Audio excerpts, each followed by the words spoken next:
প্রিয় ভাই বোনেরা, কেমন আছো তোমরা? আবারও ফিরে আসলাম পদার্থবিজ্ঞান দ্বিতীয় পত্র একাদশ অধ্যায় জ্যোতির্বিজ্ঞান চ্যাপ্টার নিয়ে। আজ আমরা এই চ্যাপ্টারটা শুরু করব। তো বাচ্চারা, আমি এখন যে কথাগুলা বলবো বা থিওরিগুলা বলবো, এই প্রতিটা কথা তোমরা খাতায় লিখে ফেলবা। সবাই খাতায় লিখো, আমি যা বলবো খাতায় লিখে ফেলো। এই অধ্যায়ের অঙ্ক খুব কম, মানে এই অধ্যায়টা মূলত থিওরি বেস। এই কারণে আমি এখন যে কথাগুলো বলবো তোমরা খাতায় প্রতিটা লাইন তুলো, লেখো নক্ষত্রের জন্ম। খাতায় লেখো নক্ষত্রের জন্ম মহাকাশে ভাসমান বিশাল বিশাল গ্যাস পিণ্ড থেকে হয়। কি বললাম? নক্ষত্রের জন্ম মহাকাশে ভাসমান বিশাল বিশাল গ্যাস পিণ্ড থেকে হয়। নক্ষত্রের জন্ম মহাকাশে ভাসমান বিশাল বিশাল গ্যাস পিণ্ড থেকে হয়। এই গ্যাস পিণ্ডকে বলা হয় নীহারিকা বা নেবুলা। নক্ষত্রের জন্ম মহাকাশে ভাসমান বিশাল বিশাল গ্যাস পিণ্ড থেকে হয়। নক্ষত্রের জন্ম কোথা থেকে হয়? মহাকাশে ভাসমান বিশাল বিশাল গ্যাস পিণ্ড থেকে হয়। এই গ্যাস পিণ্ডকে আমরা কি বলি? নীহারিকা বা নেবুলা। এই গ্যাস পিণ্ডকে কি বলা হয়? নীহারিকা বা নেবুলা। লাইনে লেখছো নক্ষত্রের জন্ম মহাকাশে ভাসমান বিশাল বিশাল গ্যাস পিণ্ড থেকে হয়। এই গ্যাস পিণ্ডকে বলা হয় নীহারিকা বা নেবুলা। আচ্ছা, আরেকটা লাইন লেখো। মহাকাশে তারকার বিস্ফোরণকে বলা হয় সুপারনোভা। মহাকাশে তারকার বিস্ফোরণকে বলে সুপারনোভা। মহাকাশে তারকার বিস্ফোরণকে বলে সুপারনোভা। মহাকাশে তারকার বিস্ফোরণকে বলে সুপারনোভা। আচ্ছা, আরেকটা লাইন লেখো। সুপারনোভার বিস্ফোরণ হচ্ছে বিশালাকার নক্ষত্রের মৃত্যু। তাহলে তুমি নক্ষত্রের মৃত্যু কখন হবে? সুপারনোভার বিস্ফোরণ হচ্ছে বিশালাকার নক্ষত্রের মৃত্যু। তাহলে বাচ্চারা, তুমি প্রথম লাইনটা কি লেখছো? নক্ষত্রের জন্ম মহাকাশে ভাসমান বিশাল বিশাল গ্যাস পিণ্ড থেকে হয়। এই গ্যাস পিণ্ডকে কি বলা হয়? নীহারিকা বা নেবুলা। মহাকাশে তারকার বিস্ফোরণকে বলে সুপারনোভা। আর যদি সুপারনোভা বিস্ফোরণ হচ্ছে বিশালাকার নক্ষত্রের মৃত্যু।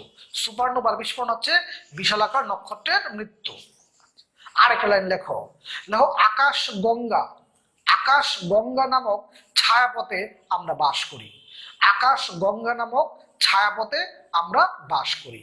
আকাশ গঙ্গা নামক ছায়াপথে আমরা বাস করি। আমরা কোথায় বাস করি? আকাশ গঙ্গা নামক ছায়াপথে। আকাশ গঙ্গা নামক ছায়াপথে আমরা বাস করি। আরেকটা লাইন লেখো।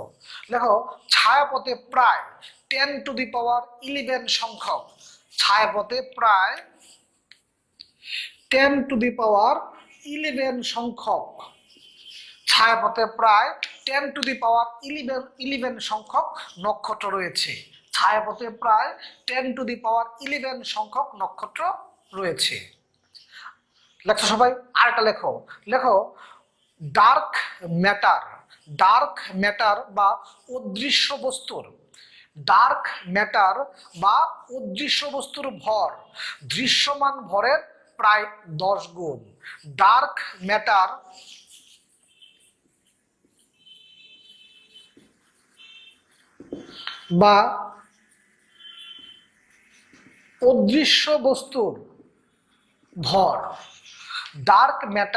বা অদৃশ্য বস্তুর ভর দৃশ্যমান ভরের প্রায় 10 গুণ হয়। দৃশ্যমান ভরের প্রায় 10 গুণ হয়। ডার্ক ম্যাটার বা অদৃশ্য বস্তুর ভর দৃশ্যমান ভরের প্রায় 10 গুণ হয়। পরে লেখো লেপটন কণার।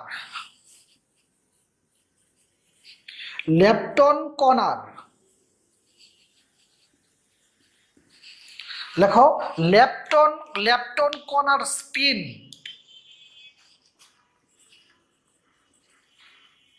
হাফ। লেপটন কণার স্পিন হাফ এবং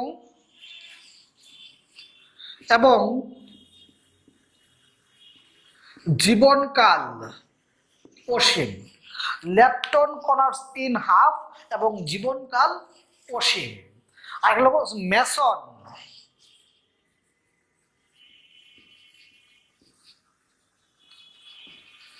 মেসন এর স্পিন 0,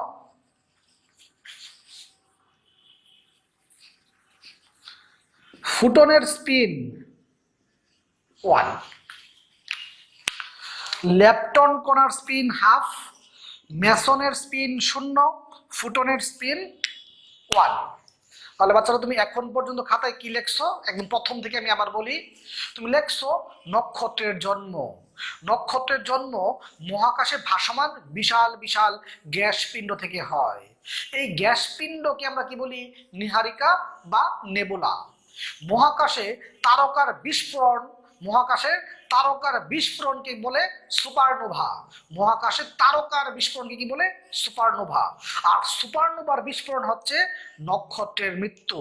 সুপারনোভার বিস্ফোরণ হচ্ছে নক্ষত্রের মৃত্যু। তার মানে কি, তারকার বিস্ফোরণ হচ্ছে সুপারনোভা, আর সুপারনোভার বিস্ফোরণ কি হচ্ছে? নক্ষত্রের মৃত্যু। আমরা কোথায় বাস করি? আকাশ গঙ্গা নামক ছায়াপথে বাস করি। আমরা কোথায় বাস করি? আকাশ গঙ্গা নামক ছায়াপথে বাস করি। ছায়াপথে প্রায় 10⁻11 সংখ্যক, ছায়াপথে প্রায় 10⁻11 সংখ্যক নক্ষত্র রয়েছে। ডার্ক ম্যাটার বা অদৃশ্য বস্তুর ভর দৃশ্যমান বস্তুর প্রায় 10 গুণ। ল্যাপটন কণার স্পিন হাফ এবং এর জীবনকাল অসীম। মেসনের স্পিন 0, ফুটনের স্পিন 1। এই প্রতিটা কিন্তু তোমার এমসিকিউ আকারে আসতে পারে, এগুলো এমসিকিউ এর জন্য। আমি আরো কিছু জিনিস তোমাকে এখন লিখে দিব।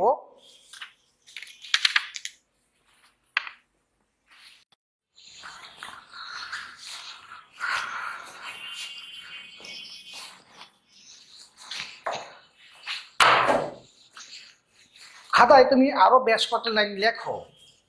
লেখো সূর্য প্রতি সেকেন্ডে 4 × 10⁻26 জুল। সূর্য প্রতি সেকেন্ডে 4 × 10⁻26 জুল শক্তি বিকিরণ করে। সূর্য প্রতি সেকেন্ডে 4 × 10⁻26 জুল শক্তি বিকিরণ করে। সূর্য প্রতি সেকেন্ডে 4 × 10⁻26 জুল শক্তি বিকিরণ করে। এই বিপুল শক্তি সূর্য পায় নিউক্লিয় ফিউশন বিক্রিয়া থেকে। নিউক্লিয়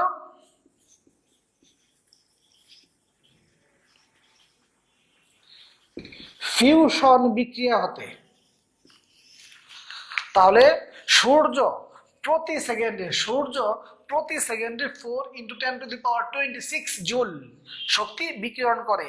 এই বিপুল শক্তি সূর্য পায় নিউক্লিয় ফিউশন বিক্রিয়া থেকে। বিক্রিয়াটা যদি আমি লিখি,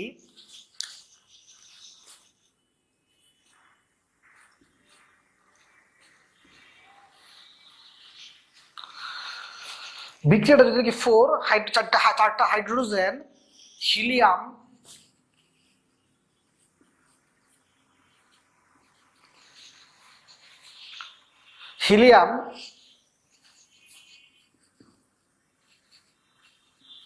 neutron Shakti.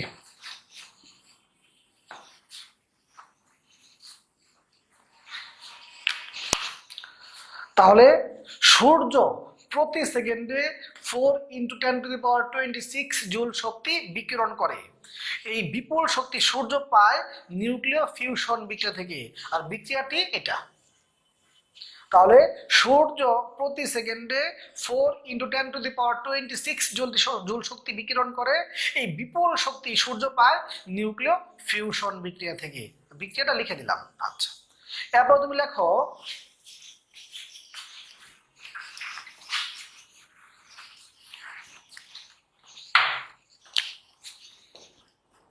1.4 m not. 1.4 m not ভরের সীমাকে চন্দ্রশেখর সীমা বলে। ভরের সীমাকে চন্দ্রশেখর সীমা বলে। 1.4 এম নট ভরের সীমাকে চন্দ্রশেখর সীমা বলে। এই এম নটটা হলো সূর্যের ভর, এই এম নটটা হলো সূর্যের ভর, এর মানটা তোমাদের মুখস্থ 10⁻30 কেজি। এম নটটা হলো সূর্যের ভর। তার মানে সূর্যের ভরের 1.4 গুণ ভরের সীমাকে আমরা কি বলবো? চন্দ্রশেখর সীমা। সূর্যের ভরের 1.4 গুণ ভরের সীমাকে আমরা কি বলবো?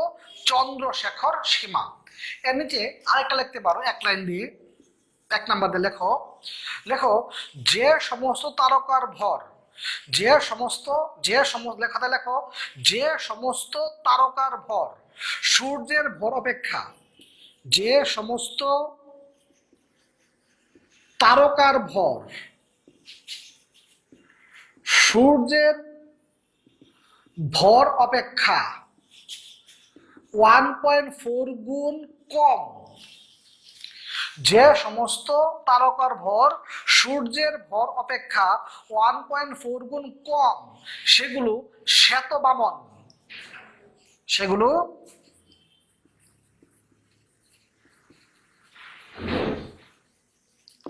শ্বেতবামন। 1.4 গুণ কম সেগুলো শ্বেতবামন। 2 নাম্বার দিয়ে সবাই লেখো যে সমস্ত তারকার ভর, যে সমস্ত তারকার ভর, যে সমস্ত তারকার ভর 1.4 এম নট থেকে 3 এম নট এর মধ্যে, যে সমস্ত তারকার ভর, যে সমস্ত তারকার ভর 1.4 এম নট থেকে 3 এম নট এর মধ্যে সেগুলো নিউট্রন তারকায় পরিণত হয়, সেগুলো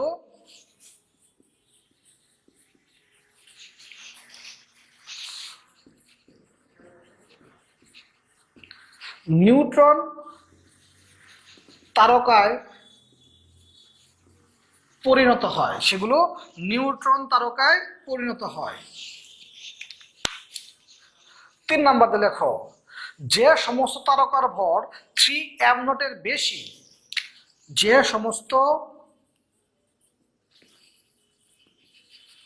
তারকার ভর 3 এম নট এর বেশি সেগুলো ব্ল্যাক হোল, সেগুলো আমরা কি বলি? কালো বিবরে পরিণত হয় বা ব্ল্যাক হোল, সেগুলো কালো বিবরে, কালো বিবর বা ব্ল্যাক হোল, কালো বিবরে পরিণত হয়।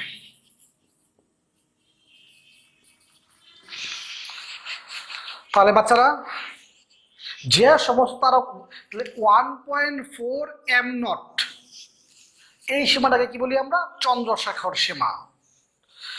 1.4 গুণের কম সেগুলো কি? শ্বেতবামন। যেগুলো 1.4 এবং 3 এর মধ্যে সেগুলো নিউট্রন তারকা, আর যেগুলা 3 এম নট এর বেশি সেগুলা কি? ব্ল্যাক হোল বা কালো বিবর বা কৃষ্ণ বিবর, যেটাই বলো। তাহলে 1.4 এম নট এটাকে আমরা কি বলি? চন্দ্রশেখর। 1.4 এর কম শ্বেতবামন, তারপর তোমার 1.4 এবং 3 এর মধ্যবর্তী নিউট্রন, এবং এই 3 এম এর বেশি সেগুলো কি? Black hole. খাতায় অবশ্যই লেখছো। খাতায় আরো লেখো বামন নক্ষত্র হলো নক্ষত্রের মধ্যভাগ। বামন নক্ষত্র হলো নক্ষত্রের মধ্যভাগ। বামন নক্ষত্র হলো নক্ষত্রের মধ্যভাগ। আরেকটা লাইন লেখো, লেখো শ্বেত বামন ক্রমান্বয়ে ঠান্ডা হলে, শ্বেত বামন ক্রমান্বয়ে ঠান্ডা হলে এর উজ্জ্বলতা থাকে না। শ্বেত বামন ক্রমান্বয়ে ঠান্ডা হলে, শ্বেত বামন, খাতা লেখো শ্বেত বামন শ্বেতব্রাহ্মণ ক্রমান্বয়ে ঠান্ডা হলে এর উজ্জ্বলতা থাকে না এবং কৃষ্ণ বামনে পরিণত হয় শ্বেতব্রাহ্মণ ক্রমান্বয়ে ঠান্ডা হলে এর উজ্জ্বলতা থাকে না এবং কৃষ্ণ বামনে পরিণত হয় শ্বেতব্রাহ্মণ ক্রমান্বয়ে ঠান্ডা হলে এর উজ্জ্বলতা থাকে না এবং কৃষ্ণ বামনে পরিণত হয়। আরেকটা লাইন লেখো।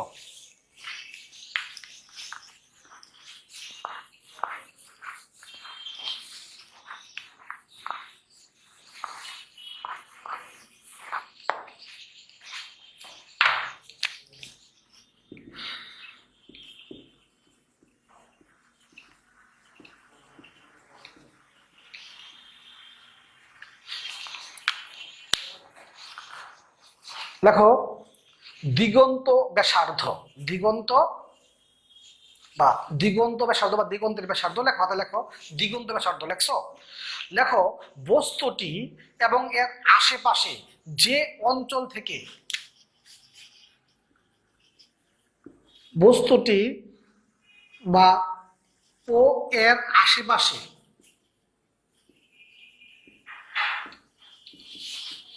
যে অঞ্চল থেকে কোনো তথ্য পাওয়া যায় না, যে কোনো একটা বস্তু এবং কি বললাম বস্তু এবং এর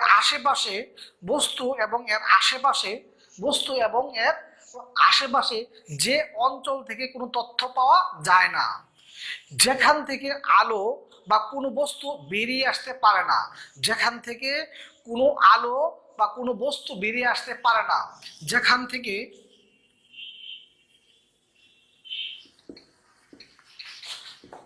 কোনো আলো বা বস্তু বেরিয়ে আসতে পারে না, যেখান থেকে কোনো আলো বা বস্তু বেরিয়ে আসতে পারে না, ওই অঞ্চলকে আমরা বলি কৃষ্ণ বিবর বা ব্ল্যাক হোল বলে। ওই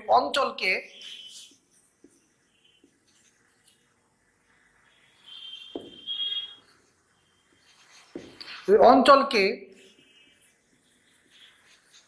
কৃষ্ণ বিবর বা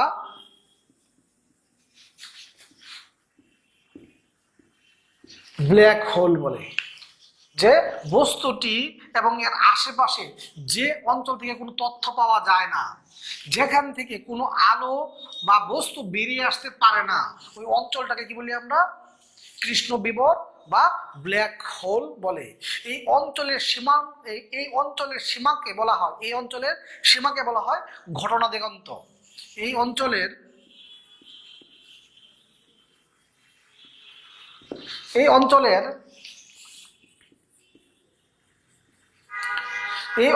সীমাকে বলা হয় ঘটনা দিগন্ত। এই অঞ্চলের সীমাকে বলা হয় ঘটনা দিগন্ত। এই ঘটনা দিগন্ত বা দিগন্ত এই কৃষ্ণ বিবরের ঘটনা দিগন্তের ব্যাসার্ধ কৃষ্ণ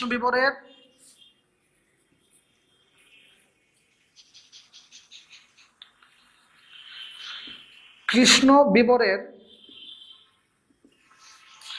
ঘটনা দিগন্তের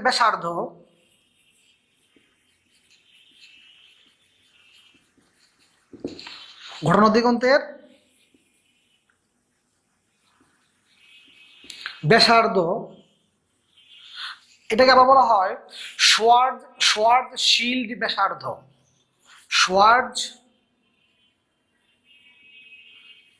শোয়ার্জশিল্ড ব্যাসার্ধ কৃষ্ণ বিবরের ঘটনা দিগন্ত ব্যাসার্ধ বা শোয়ার্জশিল্ড ব্যাসার্ধ 2 gm/c²। আমরা এই ঘটনা দিগন্ত ব্যাসার্ধ লিখছি, দিগন্ত ব্যাসার্ধ আমরা এখান থেকে বের করতে পারি যে 2gm/c²। সি তো আলোর বেগ, সি কি আলোর বেগ, জি হলো মহাকর্ষীয় ধ্রুবক, সি আলোর বেগ, এই মান তোমার মুখস্থ, জি মহাকর্ষীয় ধ্রুবক, এই মান তোমার মুখস্থ, আর এমটা হলো ভর, এমটা কি ভর। তাহলে অনেক বই কিন্তু শোয়ার্ড শিল্ড লেখা না, অনেক বই লেখা শোয়ার্ড স্কাইল্ড, অনেক বই আবার এইভাবে লেখা শোয়ার্ড স্কাইল্ড ব্যাসার্ধ, অনেক বইয়ে শোয়ার্ড শিল্ড ব্যাসার্ধ লেখা, অনেক বইয়ে শোয়ার্ড স্কাইল্ড ব্যাসার্ধ লেখা। 2gm/c², 2gm/c²। এটা আমরা একটা অঙ্ক করে ফেলি।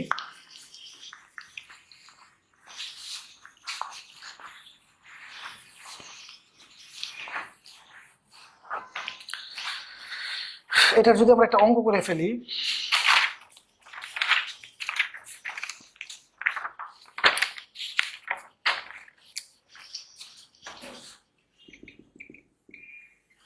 বললাম একটি নক্ষত্রের ভর 4m0, নক্ষত্রটি যদি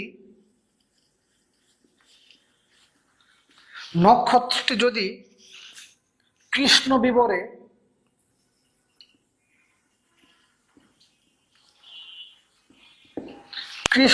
রূপান্তরিত হয়,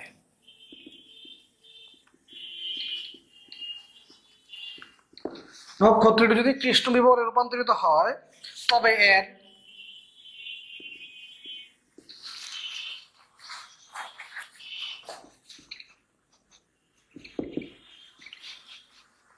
শোয়ার্ডশিল্ড ব্যাসার্ধ কত হবে? তবে এর শোয়ার্ডশিল্ড ব্যাসার্ধ কত হবে?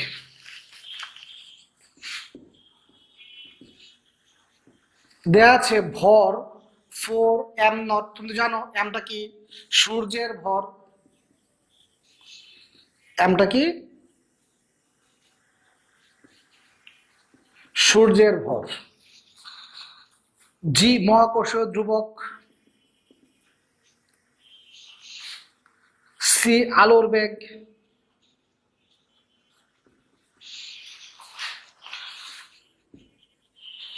আমরা জানি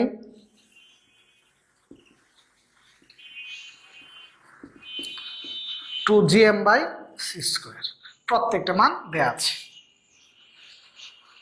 আমরা দিগন্ত ব্যাসার্ধ নিয়ে আলোচনা করলাম, এখন আরেকটা টপিক্স নিয়ে আসবো।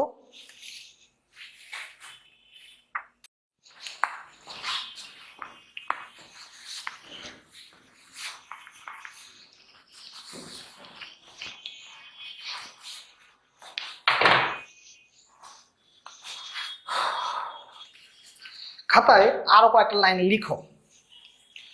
লেখো কৃষ্ণ গহ্বর হলো একটি তারকা যার ভর অত্যন্ত বেশি। লেখো কৃষ্ণ গহ্বর হলো একটি তারকা যার ভর অত্যন্ত বেশি। লেখো কৃষ্ণ গহ্বর হলো একটি তারকা যার ভর অত্যন্ত বেশি। কৃষ্ণ গহ্বর হলো একটি তারকা যার ভর অত্যন্ত বেশি। আরেকটা লাইন লেখো, এম ভরের কোনো বস্তু, এম ভরের কোনো বস্তু তখনই কৃষ্ণ বিভর হিসেবে কাজ করবে। এম ভরের কোনো বস্তু তখনই কৃষ্ণ বিভর হিসেবে কাজ করবে যখন এর ব্যাসার্ধ, কথা কি লেখো, এম ভরের কোনো বস্তু, এম ভরের কোনো বস্তু তখনই কৃষ্ণ বিভর, বা এম ভরের কোনো বস্তু তখনই কৃষ্ণ বিভর হিসেবে কাজ করবে, তখনই কৃষ্ণ বিভর হিসেবে কাজ করবে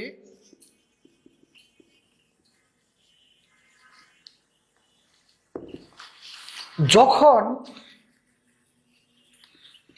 এর ব্যাসার্ধ এম ভরে কোনো বস্তু তখনই কৃষ্ণ বিভর হিসেবে কাজ করবে যখন এর ব্যাসার্ধ একটি নির্দিষ্ট সংকট ব্যাসার্ধের কম হবে।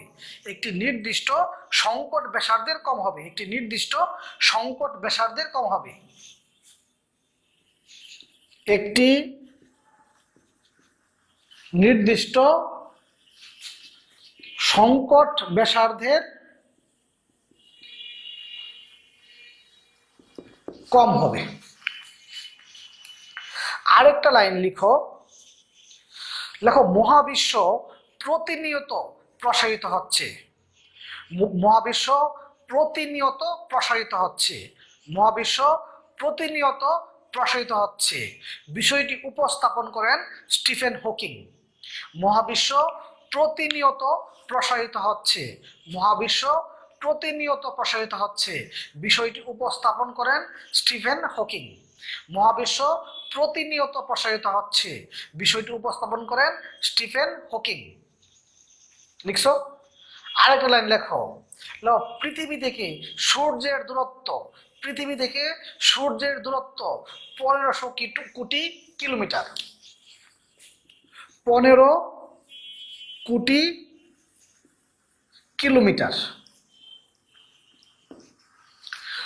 পৃথিবী থেকে সূর্যের দূরত্ব 15 কোটি কিলোমিটার। পৃথিবী থেকে সূর্যের দূরত্ব 15 কোটি কিলোমিটার। পৃথিবী থেকে সূর্যের দূরত্ব 15 কোটি কিলোমিটার।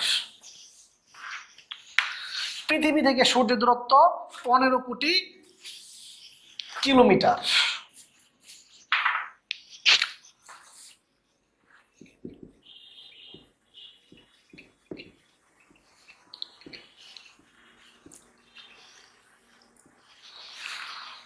খাতায় লেখো হাবল বিধি।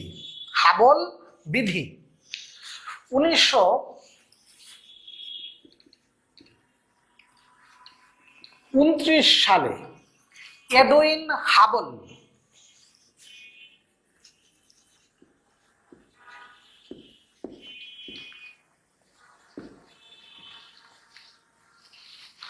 হাবল বিধি বা হাবল নীতি যাই লেখো 1929 সালে এডউইন হাবল দেখিয়েছেন যে, খাতা লেখো 1929 সালে এডউইন হাবল দেখিয়েছেন যে ছায়াপথ সমূহ অপসারিত হচ্ছে।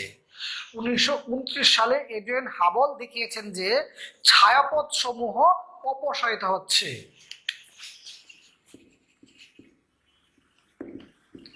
দেখিয়েছেন যে ছায়াপথ সমূহ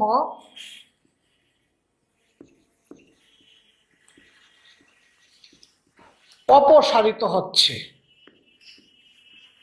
এবং 1929 সালে এডউইন হাবল দেখিয়েছেন যে ছায়াপথ সমূহ অপসারিত হচ্ছে এবং এই অপসারণ বেগের মান তাদের দূরত্বের সমানুপাতিক এবং তাদের এই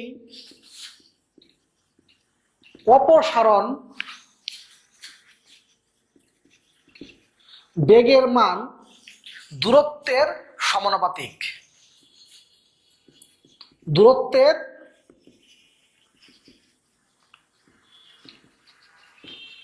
সমানুপাতিক অর্থাৎ এই অপসারণ বেগের মান কার সমানুপাতিক? দূরত্বের। অপসারণ বেগের মান দূরত্বের সমানুপাতিক। যদি তুমি এখানে সমানুপাতিক চিহ্ন তুলে একটা সমানুপাতিক ধ্রুবক দিবা, এখানে এইচটা হলো হাবল ধ্রুবক। হাবল ধ্রুবক। হাবল ধ্রুবকের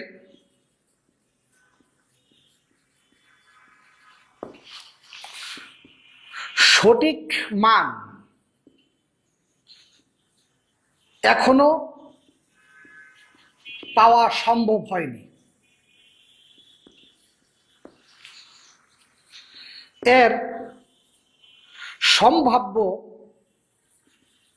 মান 72 kilometre per second by MPC. Hubble ধ্রুবকের সঠিক মান এখনো পাওয়া সম্ভব হয়নি। হাবল ধ্রুবকের সঠিক মান এখনো পাওয়া সম্ভব হয়নি। এর সম্ভাব্য মান 72 কিলোমিটার পার সেকেন্ড এমপিসি। এই যে এমপিসি, এক এমপিসি সমান,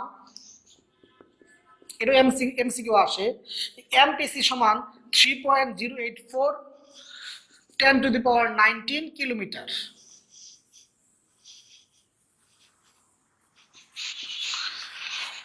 এক এমপিসি সমান 3.084 10⁻19 কিলোমিটার। মানটা মুখস্থ রাখবা। 1 এমপিসি সমান, এই মানটা মুখস্থ, 1 এমপিসি সমান 3.084 10⁻19 কিলোমিটার। হাবল ধ্রুবকের এখনো সঠিক মান পাওয়া সম্ভব হয়নি। এর সম্ভাব্য মান 72 kilometre per second by MPC. এখন বাচ্চারা, কোনো অঙ্কের মধ্যে, মানে কোনো অঙ্কের মধ্যে তুমি যদি দেখো যে হাবল ধ্রুবকের মান দেয়া নাই, তাহলে তুমি 72 দিয়ে করবা। আর যদি হাবল ধ্রুবকের মান দেয়া থাকে, যে মানটা দেয়া আছে ওই মান দিয়ে অঙ্ক করবা। হাবল ধ্রুবকের মান অঙ্কের মধ্যে যদি হাবল ধ্রুবকের মান দেয়া না থাকে, তাহলে কি কত দিয়ে করবা? 72। আর যদি হাবল ধ্রুবকের মান দেয়া না থাকে 72, আর দেয়া থাকলে যা দেয়া আছে তাই ওটা দিয়ে অঙ্ক করবা। তাহলে বেগ দূরত্বের, এটা হলো বেগ, এটা কি দূরত্ব, বেগ দূরত্বের সর্বাধিক, এইটা হলো হাবল ধ্রুবক। আমরা হাবল ধ্রুবকের একটা অঙ্ক বলবো এখন।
দেয়া আছে এই যে একটা গ্যালাক্সি, এই গ্যালাক্সিটা আমাদের গ্যালাক্সি থেকে এত দ্রুততে চলছে। তার মানে বেগের মানটা দেওয়া আছে 770 কিলোমিটার পার সেকেন্ড। হাবল ধ্রুবকের মান দেয়া আছে। বাচ্চারা, হাবল ধ্রুবকের মান যদি দেয়া থাকে, তো যা দেয়া আছে এটা দিয়ে করবা, আর দেয়া না থাকলে 72 দিয়ে করবা। দূরত্বের মান বের করতে বলছে।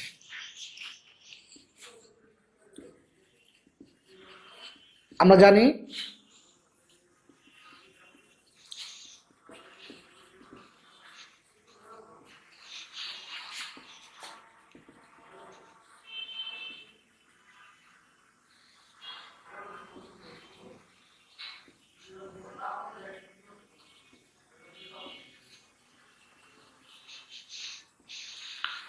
ভাগ দিলে কত আসে?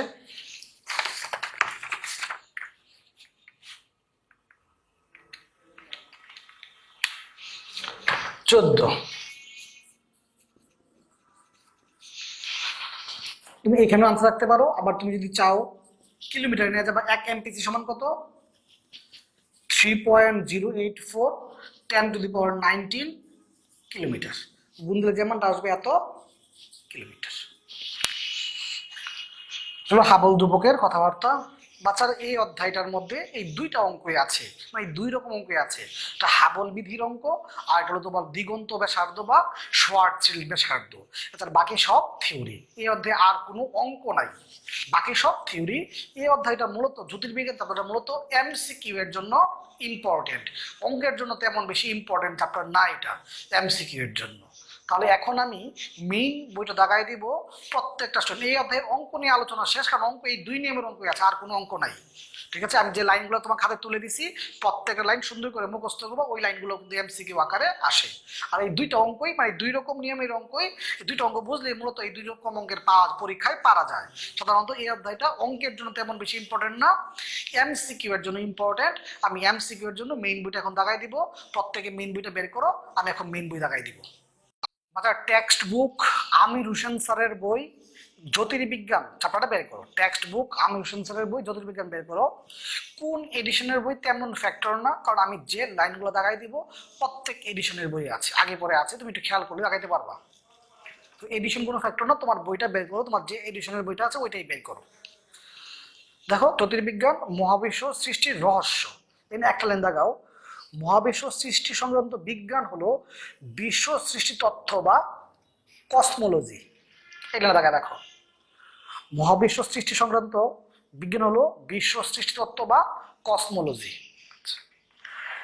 তারপরে এখানে যাও, 1929 সালে এডুইন হাবল এখানে এই 4টা লাইন দেখা রাখো। একটা লাইন লিখে রাখতে পারবো বইয়ের মধ্যে, মহাবিস্ফোরণের প্রবক্তা জর্জ লেমিটার। মহাবিস্ফোরণের প্রবক্তা জর্জ লেমিটার। তারপর এই চিত্রটার পাশে দেখো এই বিগ ব্যাং, এই বিগ ব্যাং এর 4টা লাইন দেখা দেখো। আরেকটা লাইন, মহাবিশ্ব বিস্ফোরণে 10⁻43 সেকেন্ড পর মহাবিশ্বের তাপমাত্রা ছিল 10⁻32 ডিগ্রি সেলসিয়াস এবং ঘনত্ব পানির ঘনত্বর চেয়ে 10⁻10 গুণ। এটা আমি দেখা রাখতে পারো, এতটুকুই এই 2 পেজে। পেজটা উল্টাও। বিশ্বের প্রসারণ এবং বিশ্ব পর্যবেক্ষিত হাইড্রোজেন ও হিলিয়ামের অনুপাত 3:1। এটা দেখা দেখো। তারপরে মহাবিশ্বের বয়স বিজ্ঞানীরা অনুমান করেন যে 1,500 কোটি বছর। মহাবিশ্বের বয়স বিজ্ঞানীরা কি অনুমান করছে? 1,500 কোটি বছর। আকাশ গঙ্গা ছায়াপথ ও ধ্রুবমাতা বা এনড্রোমিডা আরো কয়েকটি ছোট গ্যালাক্সি মিলে লোকাল গ্যালাক্সি স্তবক তৈরি করেছে। Stephen Hawking a brief history of time, এই বইয়ের লেখককে স্টিফেন হকিং। এবং এটা কত সালে? স্টিফেন হকিং এর মৃত্যু কত সালে? এই মৃত্যুটা এত সালে তো ইম্পর্টেন্ট না, বাদ দাও এটা। তারপর তোমার এই লাইন সম্পূর্ণ তাকে দেখো। তাহলে a brief history of time, এই বইয়ের লেখককে স্টিফেন হকিং। এটাও কিন্তু এমসিকিউ আসে। এই কাজ একটু পড়ে রাখতে পারো। হাবল বিধি তোমার ক্লাস খাতা দিয়ে আমি লিখে দিছি। হাবল বিধি এগুলো তোমার ক্লাস খাতা দিয়ে আমি লিখে দিছি। এই অঙ্কটা করতে পারো।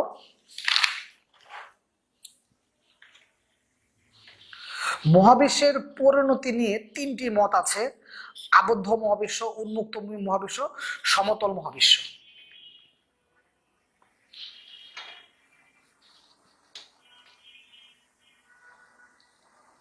এই লাইনে দেখা রাখতে পারো। এই অবস্থায় পৌঁছাতে নীহারিকার সময় লাগবে 10⁻14 থেকে 10⁻27 বছর। মহাবিশ্বের মূল বস্তু বা ঘটনা।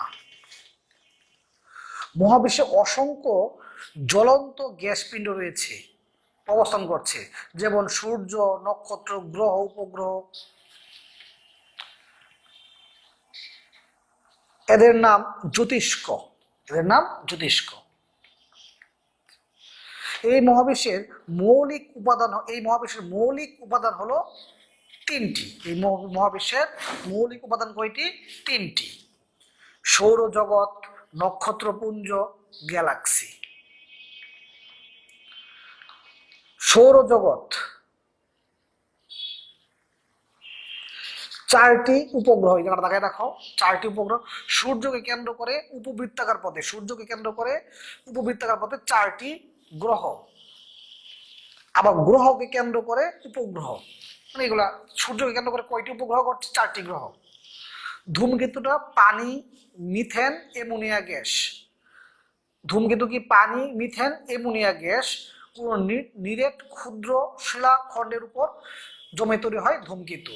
ধূমকেতু কি দিয়ে তৈরি হয়? পানি, মিথেন, অ্যামোনিয়া গ্যাস।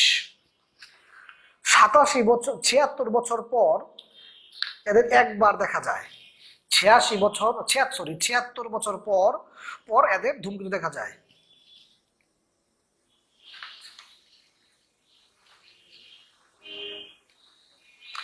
তোমার খাতা লিখে দিছি, পৃথিবী থেকে সূর্যের দূরত্ব 15 কোটি কিলোমিটার। সূর্য থেকে পৃথিবীতে আসতে আলোকের সময় লাগে 4 মিনিট 19 সেকেন্ড। প্রতি সেকেন্ডে সূর্য থেকে এত জুল শক্তি বিকিরণ হয়। নেবুলা বা নীহারিকা, নক্ষত্রের জন্ম মহাকাশে ভাসমান বিশাল বিশাল গ্যাস পিণ্ড থেকে।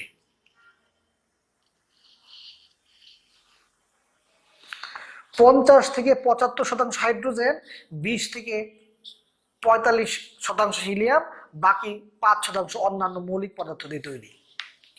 সুপারনোভা বিস্ফোরণ হচ্ছে বিশাল আকারের নক্ষত্রের মৃত্যু।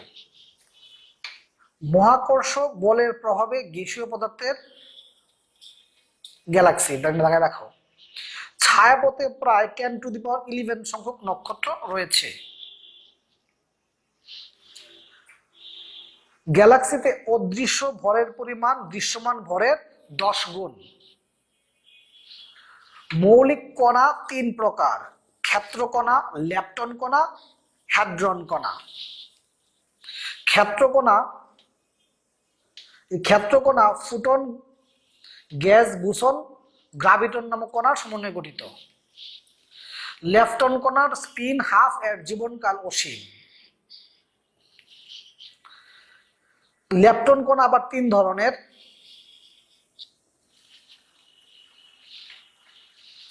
হ্যাড্রন কণা, যে সকল মৌলিক কণা শক্তিশালী নিউক্লিয়, বিদ্যুৎ চুম্বকীয়, দুর্বল নিউক্লিয়, এই 3 প্রক্রিয়াতে অংশগ্রহণ করতে পারে। হ্যাড্রন কণা কিসে অংশগ্রহণ করতে পারে? মৌলিক কণা শক্তিশালী, যে সকল মৌলিক কণা যে শক্তিশালী নিউক্লিয়, বিদ্যুৎ চুম্বকীয় এবং দুর্বল নিউক্লিয়, এই 3 প্রক্রিয়াতে অংশগ্রহণ করতে পারে, ওটা কি আমাদের হ্যাড্রন কণা। হ্যাড্রন কণা আবার 2 ধরনের, একটা হলো মেসন আর একটা হলো বেরিয়াম। মেসনের স্পিন 0 আর বেরিয়ামের স্পিন 0 নয়। ঈশ্বর কণা,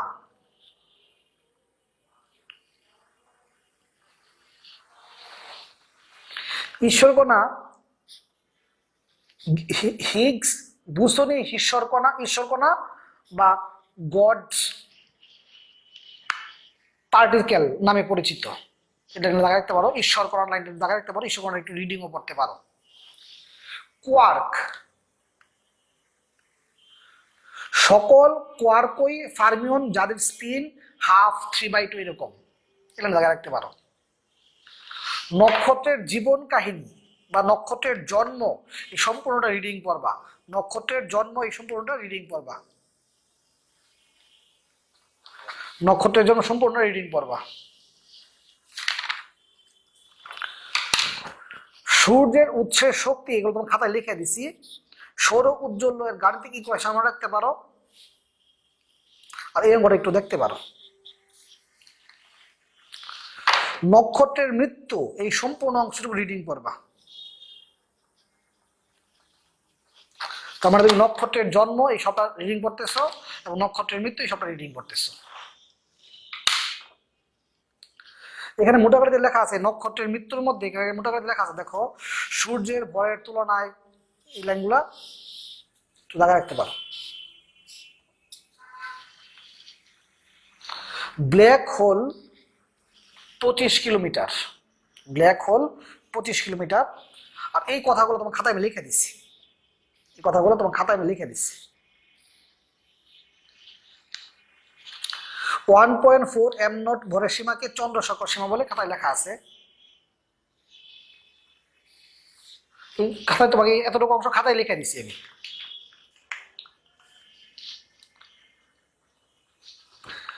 নিউট্রন তারাটির ভর সূর্যের ভরের এত গুণ বেশি হলে ব্যাসার্ধ এত কিলোমিটার, দাগা রাখতে পারো। এই 3টে লাইনের দাগা রাখতে পারো। কৃষ্ণ বিবর এর আবিষ্কারক কে? জন হুইলার। কৃষ্ণ বিবর এর আবিষ্কারক কে? জন হুইলার। এই কৃষ্ণ বিবরের সংখ্যাটা তোমার খাতা লিখে দিচ্ছি আমি, ব্ল্যাক হোল বা কৃষ্ণ সংখ্যাটা খাতা লিখে দিচ্ছি। গাণিতিক ইকুয়েশন খাতা লিখে দিচ্ছি, দাগা ফেলতে পারো।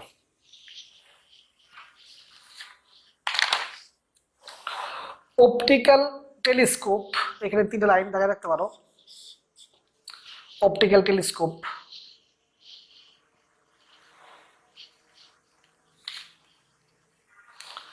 গামা রে টেলিস্কোপের ক্ষেত্রে এই 3টে লাইন।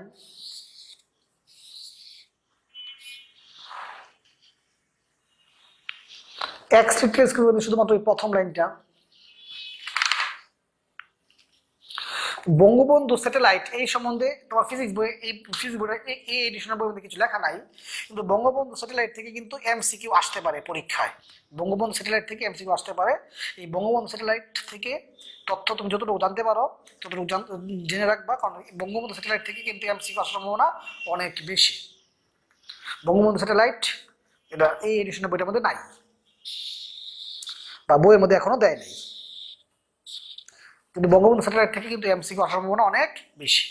এই 2 লাইন লেখা রাখতে পারো। তাছাড়া এই বহু নির্বাচনী প্রশ্নের উত্তরের জন্য প্রয়োজনীয় সারসংক্ষেপ এই প্রতিটা লাইন এমসিকিউ এর জন্য, প্রতিটা লাইন, এই প্রতিটা লাইন এমসিকিউ এর জন্য পড়তে হবে। এই প্রতিটা লাইন এমসিকিউ এর জন্য পড়তে হবে, প্রতিটা লাইন। আর এই অবশ্যই এই এমসিকিউ গুলো দেখতে হবে, যে এমসিকিউ গুলো দেওয়া আছে বইয়ের মধ্যে দেখতে হবে।